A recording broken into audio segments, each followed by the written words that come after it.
वहां खपड़ी पर कपार पर चढ़ के ये 2 BHK फ्लैट टाइप का क्यों बनाया? मस्जिद बनाई गई। ये अलग बात है कि फैसला क्या रहा, वो टाइटल सूट थी, फैसला क्या हुआ वो अलग चीज। पर अगर आप सुप्रीम कोर्ट को वर्ड टू वर्ड मान ले तो हर वर्ड वर्शिप एक्ट हटाएगा तो वर्शिप एक्ट हटने में कितने मिनट लगेंगे? 370 हट गई कश्मीर से।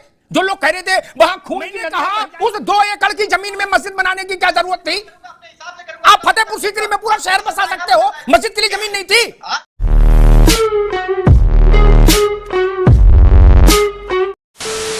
नमस्कार दोस्तों, स्वागत है आपका प्राइम डिबेट शो में। मैं हूं प्रदीप। काशी के बाद अब मथुरा के लिए भी सुप्रीम कोर्ट का आदेश आ गया है कि वहां पर भी आर्कियोलॉजिकल सर्वे हो सकता है और सर्वे होगा।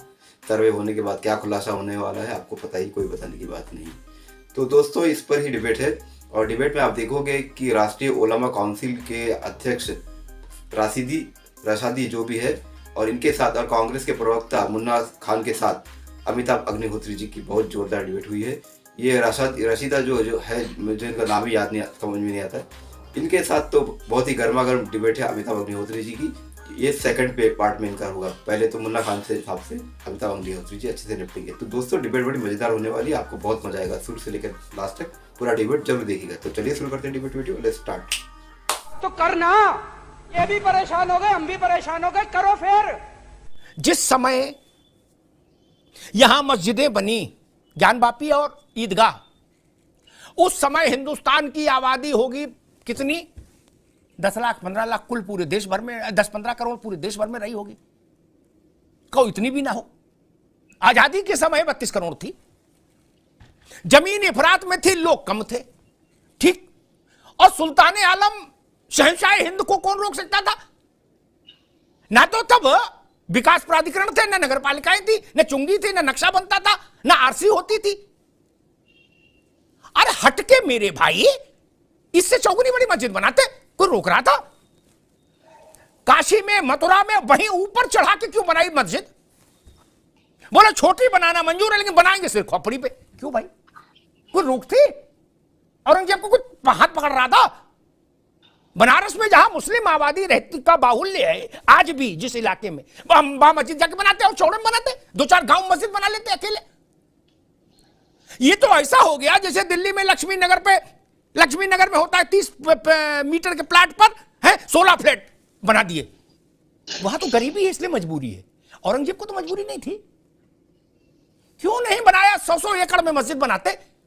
मैं आज तक सबसे ये उत्तर मांगा, कोई उत्तर नहीं दिया मुझे वो वजह बता दो भाईजान कि इस वजह के चलते हमने वहां मंदिर के सिर पर मस्जिद बनाई। ऐसे भाईचारा बनाएंगे? दूसरे को चारा बना के भाईचारा नहीं आएगा ना। अयोध्या ने एक रास्ता दिखाया ना। कानून जो बात अभी यतीमा करें थी, कानून से ही हुआ ना। 24 साल भी सामने है, चुनाव भी सामने है। बाकी सब चीजें तो ठीक ही ठीक है, राजनीतिक मुद्दे तो हैं ही, लेकिन 3 बड़ी घटनाएं भी हैं। अयोध्या में मंदिर का लोकार्पण है 22 जनवरी को, और नई लोकसभा का चयन 5 महीने के भीतर हो जाएगा। उससे एक दिन आगे नहीं जा सकता। 5 महीने मैक्सिमम, 3 महीने 90 दिन के भीतर लोकसभा इलेक्शन का कार्यक्रम आ जाएगा। इतना कम समय। अयोध्या का मंदिर का लोकार्पण है। ज्ञानवापी पर जो आर्कियोलॉजिकल सर्वे ऑफ इंडिया की रिपोर्ट है वो आजकल हो रही है, लेकिन मानकर चलिए दिसंबर में नहीं, जनवरी के पहले हफ्ते में सबमिट हो जाएगी। तो वो भी रिकॉर्ड में आ जाएगा कि वहां अंदर क्या मिला, क्या पाया। क्या जी, शंख मिला, घड़ियाल मिला, चक्र मिला, गदा मिला, धनुष मिला, क्या मिला? बाण मिला। हाँ, जो भी मिला वो आ जाएगा। और उसी से पहले, उसी समय में, किसी समय मथुरा में भी वही काम शुरू हो जाएगा जो अयोध्या में हुआ, जो काशी में हुआ, सर्वे का। नहीं, ये 3 बड़ी घटनाएं भारत की राजनीति को कैसे प्रभावित करेंगी? अमिताभ जी, आपने बहुत अच्छा सवाल किया कि सर्वे की रिपोर्ट आ जाएगी कि उसमें क्या मिला, सांप मिला, बिच्छू मिला, घड़ियाल मिला। लेकिन एक सवाल ये भी है कि 10 साल के कार्यकाल में भारतीय जनता पार्टी से जनता को क्या मिला, इसका भी सर्वे होना चाहिए। और ये इसी का नतीजा है, ये इसी सवाल के जवाब है कि भारतीय जनता पार्टी नहीं दे पाएगी 2024 में। इसलिए ये कहीं ना कहीं मंदिर, मस्जिद, शमशान कब्रिस्तान में छुपने की कोशिश कर रही है, क्योंकि सरकार के पास युवाओं के सवाल नहीं, किसान के सवाल नहीं, जवान के सवाल नहीं, महिलाओं के रक्षा के सवाल। राजस्थान और तेलंगाना में तो आप गरीब किसान रोजगार मजदूर सबकी हिमायत की सरकार चला रहे थे। ढोल बजाते रहो। अरे मुन्ना खान एक मिनट भाई, ढोल बजाते रहो। छत्तीसगढ़ में और राजस्थान, मुन्ना खान साहब एक मिनट रुकिए, छत्तीसगढ़ और राजस्थान में आप वो गरीबों की, नौजवानों की, महिलाओं की, अकलियत की, पिछड़ों की, दलितों की सरकार चला रहे थे आपके मुताबिक, ठीक?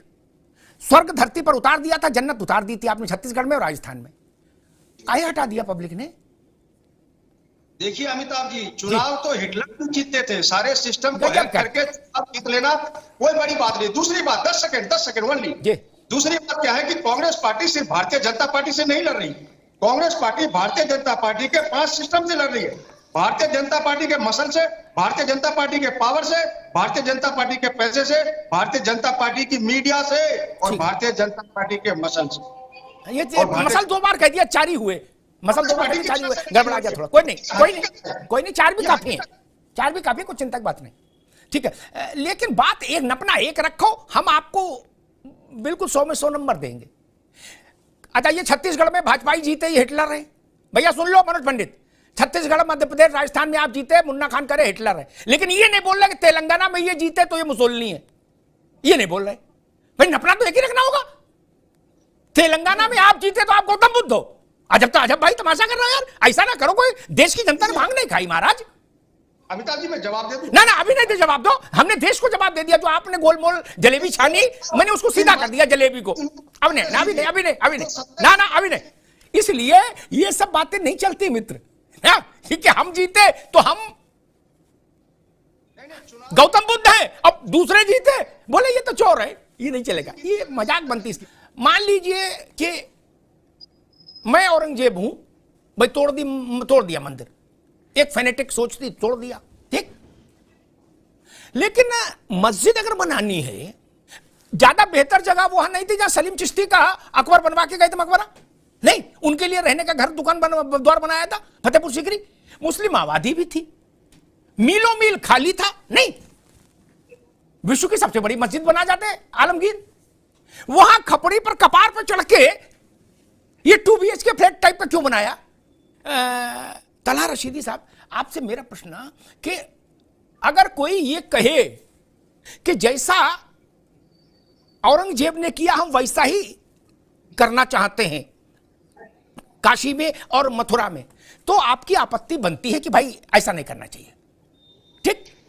लेकिन अगर अदालत के जरिए कोई व्यक्ति, कोई समूह हो, कोई संस्था, कोई हो, उसका नाम कुछ भी हो, एक रूल ऑफ लॉ के तहत प्रक्रिया आगे बढ़ रही, तो उसमें नाराजगी और इतना हाइपर होने की तो जरूरत नहीं, ये अदालतें बनी ही इसलिए है।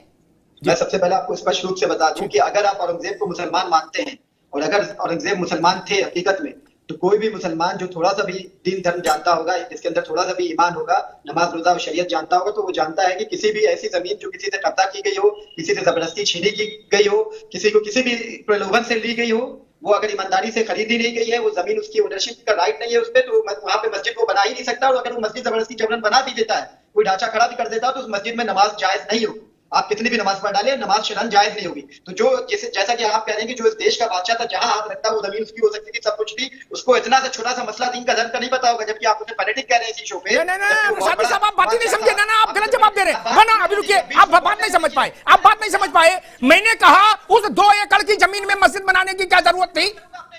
आप फतेहपुर सीकरी में पूरा शहर बसा सकते हो, मस्जिद के लिए जमीन नहीं थी। मैं मस्जिद आपके कहने से बनाऊंगा, मेरा मन चाहे जब बात है तो ठीक है, फिर आपके मन का हुआ, अयोध्या में देश के मन का हो गया तो क्या तकलीफ है भाई? ठीक है रशियादी साहब, औरंगजेब के मन का हुआ जब औरंगजेब थे, अब देश के मन का हो रहा है अयोध्या में, प्रसन्नता व्यक्त करिए, आप देश के नागरिक हैं, आपका औरंगजेब से क्या लेना देना?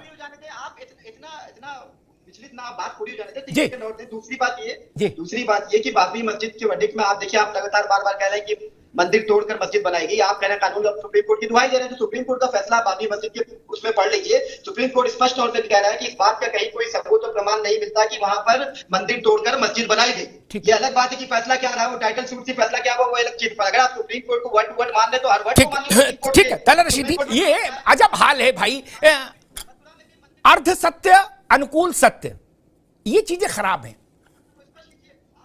अयोध्या में ये देश आजाद, रुक जा भाई, जब ये देश आजाद हुआ तो हमारा शासन, हमारे वोट से सरकार, हम संसद के जरिए भी भारत ये तय कर सकता था। कौन रोक सकता था? कोई नहीं रोक सकता था। दुनिया के तमाम मुल्कों ने संसद भी नहीं गए, वो तो उन्होंने तो गिरा दिया। कोई जरूरी थी रेफरेंडम कराते? हम नहीं ना, कहते 3 स्थान खाली कर देंगे, खाली करो, हो जाता, क्या समस्या थी? 135 साल मुकदमा इसीलिए लड़ा कि बाद में किसी को यह कहने को नहीं हो कि ताकत का इस्तेमाल कर लिया और भारत औरंगजेब के रास्ते नहीं चलना चाहता था, कि जब औरंगजेब जैसे क्रूर शासकों के पास ताकत थी तो उन्होंने जो किया वही हम करें, नहीं करना चाहते, इसलिए हम अदालत के रास्ते गए। और जो लोग बोले बड़े बार बार उसको लेके आ रहे हैं सुप्रीम कोर्ट, करे हुजूर ये वर्शिप एक्ट देखो, वर्शिप एक्ट देखो, मैं भविष्यवाणी नहीं कर रहा, मैं भारत के नागरिक के तौर पर कह रहा हूं। 24 में चुनाव है, मान लीजिए जनता ऐसी शर्त रख दे कि उसी को वोट करेंगे जो वर्शिप एक्ट हटाएगा, तो वर्शिप एक्ट हटने में कितने मिनट लगेंगे? 370 हट गई कश्मीर से। जो लोग कह रहे थे वहां खून की नदियां बह जाएंगी, वहां क्या क्या बह जाएगा, वहां कुछ नहीं बहा। सर धमकी दे रहे हैं आप? धमकी नहीं, ये भारत के जनमन की बात कह रहा हूं। जनता को पूरा अधिकार है, इसमें धमकी कहां से आ गई? वर्शिप एक्ट हटा देना धमकी है क्या? गजब करते हो यार। आपको पार्लियामेंट्री डेमोक्रेसी की समझ नहीं अभी मित्र। संविधान में 125 से ज्यादा संशोधन हो चुके इस देश में। संसद बनी इसलिए ना मित्र, कोई कानून अजर अमर है क्या? 370 में भी आप लोग यही कहते थे कि कोई माई का लाल नहीं, हमने चूड़ियां नहीं पहनी, कोई कहता था हमने बिछिया नहीं पहना। क्या हुआ? 370 हट गई, शांति कायम है, खत्म, मजा आया। तो दोस्तों डिबेट हो गई खत्म, वीडियो हो गई पूरी। उम्मीद करता हूँ दोस्तों ये डिबेट वीडियो आपको पसंद आई होगी। अगर ये डिबेट वीडियो, ये कंटेंट, मेरा काम आपको पसंद आया तो चैनल सब्सक्राइब करके जरूर जाएंगे। मिलता हूँ आपसे अगले वीडियो में, तब तक के लिए जय हिंद, वंदे मातरम।